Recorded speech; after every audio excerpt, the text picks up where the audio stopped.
Hi, and welcome to Why Do Countries Exist, an episode on Moroccan political parties. So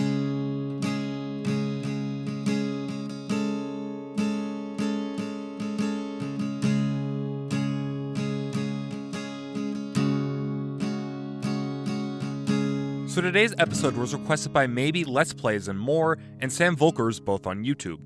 If you want me to do another country's political parties, please either comment it down below, send me an email, send me a message on Patreon for my patrons, thanks by the way, or put a request in the feedback and request form in the description. I currently have requests to do Swiss parties, Chilean parties, Slovenian parties, Kazakh parties, Indonesian parties, Argentine parties, Iranian parties, Mexican parties, Armenian parties, Iraqi parties, and many more. So in Maybe's comment asking for Moroccan parties, they say there is a lot of them and it's hard to understand what they stand for. And unfortunately, from what I found, this seems to be somewhat by design. Morocco's political system is often defined as a hybrid regime or a semi-democracy, where there is democratic elections that are somewhat, and actually for the most part, free and fair. But still, a lot of political power is found within the Moroccan ruling political class, mostly the king and his advisors. You will often hear people talking about the deep state, or the Moroccan, that controls and guides a lot of the key political developments in the country. For example, Morocco in 2020 normalized relations with the State of Israel, despite the fact that the move was deeply unpopular, even among the ruling coalition of the moderate Islamists in the Justice and Development Party, that de jure ruled the country at the time.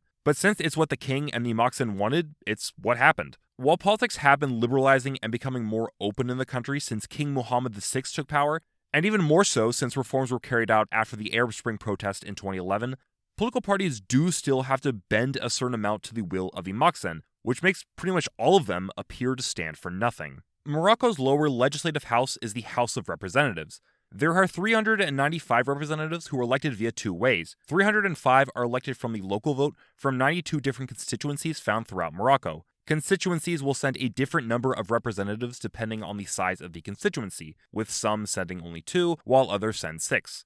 If a constituency sends 2 representatives, then the 2 most voted for representatives will be elected. And if a constituency sends 3 representatives, then the 3 most voted for representatives will be elected, and so on and so forth. The remaining 90 are elected from the 12 regions of Morocco, with a party needing to win at least 3% of the regional vote in a region in order to win a regional seat. The number of seats per region do vary, with Dhaka Oued Ed Dahib in the far south sending only 3, while Casablanca Sadat sends 12. And also, at least 1/3 of those elected from the regional vote have to be women. The House of Representatives will vote on rules and regulations, will approve the budget, and will elect the Prime Minister, who is on paper the most powerful political figure in the country, but it's really the king who controls the most political power. The upper house is the House of Councillors.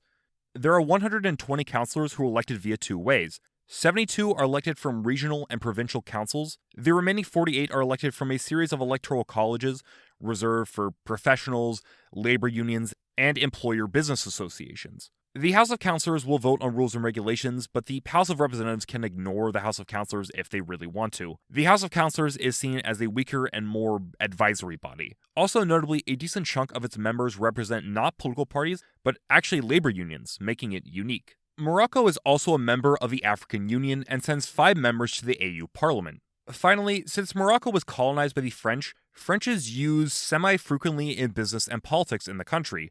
I'm going to reference the party's French names, since the party's acronyms usually come from the French names of the party. Also, I'm fearful of butchering things in Arabic, so I'm hoping maybe I can just butcher them in French instead. So the largest party right now is the National Rally of Independence, or Rassemblement National des Indépendants, or RNI. The RNI was formed in the 70s by Ahmed Osman, the brother-in-law of King Hassan II. It has historically been seen as a party that serves the interests of the king and was formed largely to divide the Moroccan electorate to prevent opposition from forming against the status quo. It has in recent years, however, somewhat transformed its image into the party for liberals, professional businessmen, and entrepreneurs, and young internet-savvy Moroccans, although still ultimately an ally of the king. This rebranding has seen the party go from hovering around 10% of the vote for the past couple elections to getting almost 28% of the vote in the 2021 election, and now leads the current ruling coalition. It got the most support from urban areas, usually along the coast, showing its rebranding has, in many ways, paid off. It currently has 102 representatives, 27 councillors, and sends 1 member to the Pan-African Parliament.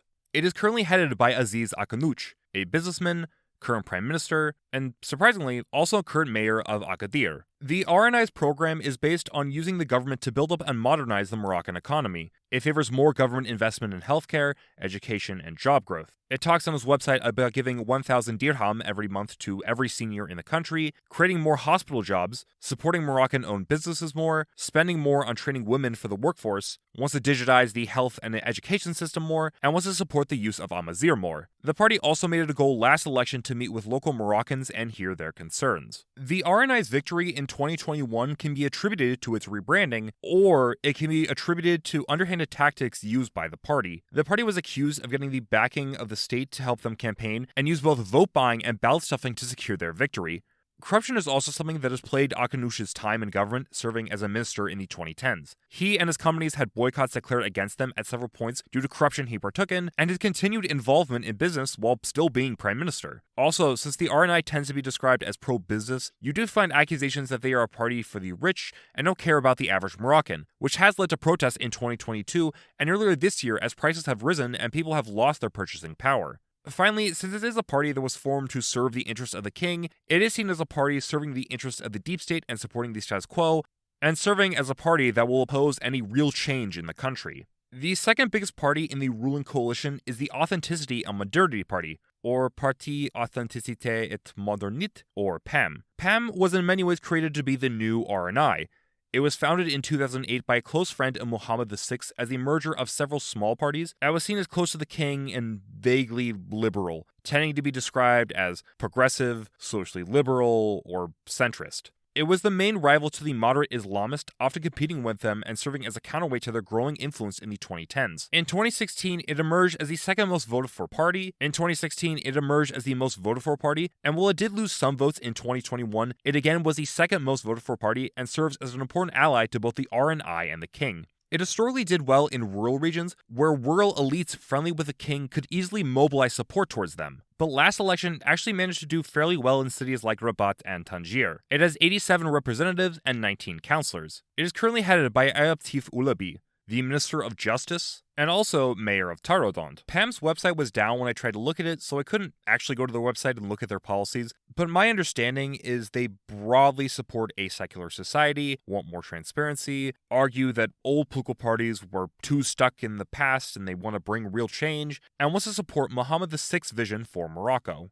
But despite PAM arguing that it's a new party that would bring new, fresh faces into power, it was seen as the party by and for the status quo. It was founded and supported by the king's allies, and after it was founded, many technocrats and political elites from other political parties joined the party, hurting its claim that it was a breath of fresh air. PAM's founding has, in pretty much every single article I've seen, been seen as a way to combat and weaken opposition groups. It's never really viewed as a party that actually has its own goals or beliefs. While admittedly, the same can probably be said for the RNI at the very least has crafted the image that is a professional modern liberal party. PAM, on the other hand, is just vaguely, maybe, liberal. This is probably why in the 2021 election, it failed to become the most voted for party, as the more polished RNI was just more appealing, both to voters and for the Moksen. Finally, PAM seemingly in 2019 and 2020 suffered with a lot of infighting as different personalities fought for control of the party. The last party in the ruling coalition is the Independence Party, or Parti Istiqlal. Istiqlal being Arabic for independence. Istiqlal is one of the oldest parties in Morocco, being active since the French protectorate in the 30s. It was a nationalist party arguing for an end to colonial rule and unity with other Arab states and became a leading political bloc in the country. Once Morocco became fully independent, the party, while immensely popular, began to struggle as they went into opposition against the king, and was divided with its more right-wing and left-wing factions breaking off and forming their own political groups, which we will talk about later. In the 70s and 80s, it was an important opposition force, forming an alliance known as the Kotla with other opposition parties. Then, in the 90s and 2000s, it began to somewhat soften its position and took part in several governments. In 2007, it actually managed to become the most voted for party and take control of the prime ministerial position until 2011, when the moderate Islamists took power. It seems the party today is generally defined as center-right and conservative, as well as being in between the anti-status quo and pro-status quo factions. Its last election did well in the far south, and as well to a certain extent among internet-savvy Moroccans, since they, like the RNI, tried to modernize their image. It also historically has been tied to the General Union of Moroccan Workers, which was founded by Istiqlal members. It currently has 80 representatives and 17 councillors. It is currently headed by Nizar Baraka, the former Minister of Economy and current Minister of Equipment and Water. Istiqlal's website talks a lot about social issues and issues affecting the Moroccan nation. It argues for the territory, internationally known as Western Sahara, known in Morocco as the southern provinces, to be fully incorporated into the Moroccan state and to combat efforts by the Polisario Front to expand. Many of the articles on the party's position page are outdated, all referencing events and actions the last government carried out in 2018. However, we can see it tends to criticize wasteful bureaucracy, opposes separatism and division between the Amazigh and Arabic-speaking Moroccans, calls for the advancement of women's rights, wants more power to regional governments, calls for the independence of the judiciary, wants to raise youth employment, and seemingly endorse the boycott of Akanush's products. Yet despite endorsing this boycott, they are currently working with Akanush's RNI. Istiqlal, while it's not as establishment as the other parties in the coalition, is still a party that at the end of the day doesn't really offer any real change. Even if it does push for a more democratic Morocco and some reforms, it can easily be co-opted by the deep state, and it, like many other Moroccan parties, is seen as just another party that doesn't hold any real ideology or goals. Istiqlal also back in 2017 suffered from very serious infighting after a loss in the 2016 election, with the party's conference in 2017 seeing fights break out, and apparently plates of food were being thrown at different delegates. Before we start talking about the opposition parties, let's briefly talk about the parliamentary group, the Constitutional Democratic Social Group. The group is made up of two parties. First, there is the Constitutional Union, or UC, a liberal party formed in the 80s, formed for similar reasons to the RNI, as a party that could co-opt and help divide up the votes to prevent opposition parties from growing too strong. Even today, pretty much all the news on the website is just news from the king. The other party is the Democratic and Social Union, or MDS. It was founded in the 90s and is seen as filling again a similar role to the RNI and UC, dividing up the vote and buffing up royalist support. Both parties are currently serving as confidence and supply and work together. Both parties were much bigger in the 90s, but nowadays they are very small. The last election did well in the rural northwest. They probably aren't going to disappear anytime soon, and likely will play some minor role in future coalitions, but compared to the last three parties, they aren't as focused on. It has in total 23 representatives, and the UC has 3 councillors. Now let's look at the opposition parties. We'll start off with the Socialist Union of Popular Forces, or Union Socialiste des Forces Populaires, or USFP. The USFP was founded in 1975 as a breakoff of the National Union of Popular Forces, which in turn was a leftist breakoff of Istiqlal. It has historically been one of the leading opposition forces in the country, serving as a left-wing alternative to the king. It worked closely with the Istiqlal party and several other opposition groups in the Kotala. This alliance, headed by the USFP, managed in 1998 to take the prime ministerial position until 2002, when a technocrat was put in charge. The USFP is seen as overall ideologically socialist but also moderate. It got the most support last election broadly in the north along the Mediterranean coast, the coastal area of the Marrakesh-Safi region, and in certain areas of the interior along the Algerian border. It currently has 35 representatives, 9 councillors, and sends 1 member to the Pan-African Parliament. It is currently headed by Driss Lakar, a former representative and government minister. The USFP was at first seen as very left-wing, but it has since been reformed to a social democrat party. It says on its website that it favors the further democratization of Morocco, wants a parliamentary monarchy, supports Moroccan claims on Western Sahara, the Spanish cities of Ceuta and Melilla, and the Canary Islands, wants to strengthen ties with other North African states, opposes racism and sexism in Morocco, is ultra-globalist, is pro-Palestinian, and is hostile towards neoliberal reforms.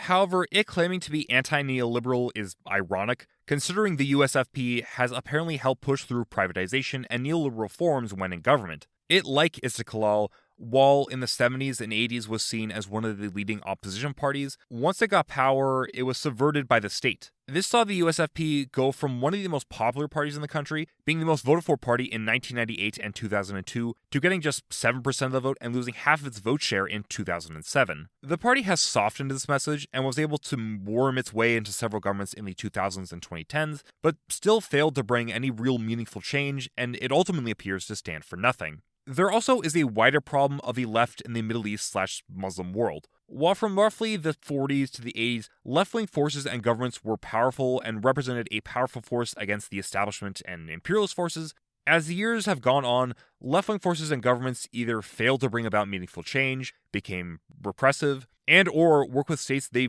argued were imperialist, like America. So in the 90s, Islamist groups began to gain ground as they appeared like the only genuine alternative to the status quo, which has seen left-wing forces lose some steam as they've had to compete with Islamists for supporters. This doesn't entirely and 100% explain why the USFP has entered a decline, but it does partially explain why the USFP was overtaken by the moderate Islamist in the 2010s. We go next to the Popular Movement, or Mouvement Populaire, or MP. MP was founded in the late 50s as kind of the mirror image of the USFP, with it being a rightist breakoff of Istiqlal. It came to represent really the first iteration of parties like the RNI, PAM, and UC. It was pro-establishment and vaguely liberalish. It however came to differentiate itself by building up a strong support base among the Amazigh in the country, with it getting the most votes last election in the northern interior.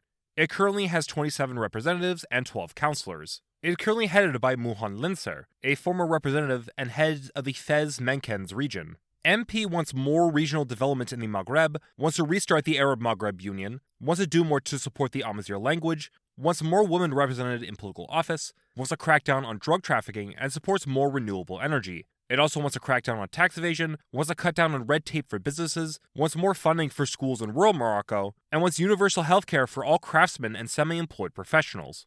MP is very similar to the RNI, PAM, and UC, all being parties seen as representing the establishment and preventing change in Morocco. All these parties, while slightly distinct in their own way, all occupy roughly the same ideological position, meaning they are likely to a certain extent competing with votes and even support and funds from the deep state amongst themselves.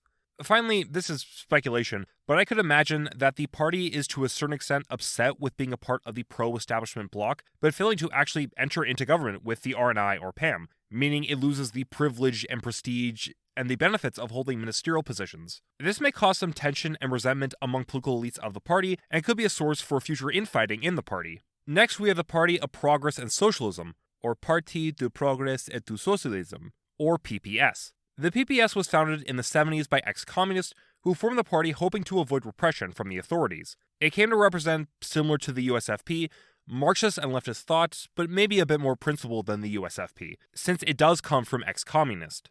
It was a part of the Kola, historically working with the USFP and Istiqlal. It last election got the most MPs elected ever, with 5% of the vote, and got the most support broadly in the northern interior and rural areas along the coast. It currently has 22 representatives and sends one member to the Pan-African Parliament. It is currently headed by Mohammed Nabi bin Abdullah, the former Minister of Housing. PPS does have policy goals on its website, but it's all on a PDF in Arabic, which I can't read, so I'm not 100% sure what its policies are. I'm guessing it's ultimately pretty similar to the USFP. And similar to the USFP, I'm guessing the criticism of the USFP are all likely thrown at the PPS, that they fail to uphold their promises and can be co-opted by the establishment if need be. Since it was formed from former communists, it may be seen by right-leaning Moroccans as a radical leftist group, but also since Moroccan parties usually have very little ideology, it's not clear if they even have that reputation, and may be viewed as just another vehicle for Moroccan political elites to help themselves get elected. While the election in 2021 was the best in terms of representation, it still isn't that big of a bloc, and I don't think the party is going to rise to a dominant position anytime soon. So I've been referencing them throughout the episode and building them up: the moderate Islamist, the Justice and Development Party, or Parti de la Justice et du Développement, or PJD. The PJD was originally formed in the 60s as a breakoff of the MP. It was taken over by Islamists and came to represent Islamists who were willing to participate in the Moroccan political system, along with those who were just upset by parties like the USFP and Istiqlal for folding and being co-opted by the Moroccan establishment. It had steady growth in the 2000s until the 2011 election, where it became the most voted for party, being the first Moroccan party in several decades to get over 20% of the vote, largely buoyed by Arab Spring protesters who were sympathetic to the party's anti-establishment but still moderate Islamist message. It would form a government with several other parties from both the establishment liberal bloc and parties associated with the Kotla. It again was the most voted for party in 2016, but in 2021 it suffered a brutal defeat, going from getting almost 28% of the vote in 2016 to less than 5% of the vote and being removed from the government. I'll talk about their defeat later, but it continues to play a very big role in Moroccan politics, being one of the few parties with a strong identity. Its support base is seen as a combination of the poor, educated urban dwellers, very religious Moroccans, and members of the National Labor Union of Morocco. In 2021, it got its best result in the Asazag prefecture. It currently has 13 representatives and sends one member to the Pan-African Parliament. It is currently headed by Abdullah Ben Kiram, a former representative and prime minister. While PJD is an Islamist party, it does oppose a fully secular society, opposing the French kind of secularism, tends to lean towards being more socially conservative, and supports other Islamist parties and groups in the Middle East, like the Muslim Brotherhood in Egypt, Hamas in Palestine, being very pro-Palestinian, and the Justice and Development Party in Turkey, where it actually gets its name from. It really isn't a fundamentalist party. Just about everything I've heard from the party has the party trying to present itself as a modern and moderate party, with it tending to focus much more on economic and political reforms, especially when in charge. It is seen as promoting a kind of mixed economy while also getting rid of the bureaucracy and red tape, wants more democratic reform, and is supportive of greater cooperation with other countries in the Middle East. While I've already talked about how the deep state backed the RNI and likely helped them beat the PJD, there is also other reasons the PJD suffered in 2021. Despite their message that they aren't fundamentalist, there are still accusations of the party that it's a theocratic party that is promoting an Islamist creep, so non-religious Moroccans likely feel slightly uneasy about the party. While the liberal parties have each other and the traditional opposition are in the Kotla, the PJD doesn't really have any natural allies, so when they entered into power in 2011, they had to work with other parties which helped dilute their message, and also weakened their opposition street cred. Then, they in government carried out cuts to the budget, which led to large-scale protests from unions. Finally, in late 2020, Morocco, under a PJD government, normalized ties with Israel, something that was deeply unpopular in Morocco, and especially among the party's rank and file, since they are an Islamist party that is supportive of Hamas. Admittedly, it was the technocrats that carried this out, and the PJD since then has denounced the normalization of ties, but it still occurred under their watch. All this could have led people to turn away from the PJD in 2021, with people upset that the party had been co-opted by the Moroccan state and failed to bring about meaningful change. This, combined with the state itself working against them, led to them getting their worst results since 1997 when the party was just first starting. The party isn't dead by any means, but it is definitely weakened. Those are all the major parties. There are some smaller parties, mostly leftist in nature. The only really notable one I'd say is the United Socialist Party, or Parti Socialist Unifié, or the PSU. The PSU was formed in the 80s as the Organization of the Popular Democratic Action, a leftist breakoff of the National Union of Popular Forces, the party that would later form the nucleus of the USFP. The organization was seen as one of the most radical parties in Morocco, vocally opposing and criticizing the government for its crackdowns on the opposition, while the Kotla had to take a more conciliatory approach to not face the wrath of the Moroccan state. Eventually, the organization would merge with several other small leftist parties in 2005 to form the PSU. It nowadays is strongly opposed to Western intervention in the Middle East, is pro-Palestinian, and fights for gender equality. It did best last election broadly in the north, with its best results coming from the Figui prefecture. It currently has one representative who is also its party's leader, Nabila Mounib, the first woman to lead a Moroccan political party. So those are the parties of Morocco. In conclusion, the current government can broadly be seen as a center-right government, but it actually might be better to break Moroccan parties into three separate camps. The liberal pro-status quo camp of the RNI, PAM, UC, and MP, the somewhat leftist Kotla camp of Istiqlal, USFP, and the PPS, and finally there is the PJD, representing the moderate Islamist. Moroccan parties don't really have a super strong ideology, and information seems somewhat limited. Sorry if you were really curious on the MP or PPS, but I just couldn't really find a whole lot on them. But hopefully it was still enjoyable. If you're from Morocco, I am curious on how I did. Don't tell me how well my pronunciations were. I know they were already bad. They're always the worst. But yeah, thanks for listening. Thanks for watching. Up next, I will do Swiss political parties. I actually almost have the script entirely written, so I think I'll start recording that next, not this upcoming Wednesday, but the Wednesday after that. And then I will do the history of the DRC, and then I will do Chilean political parties. So yeah, thanks for listening. If you want, you can email me at whydocountries@gmail.com for your thoughts, comments, suggestions, or hate mail. Take care. I hope you have a wonderful rest of your day.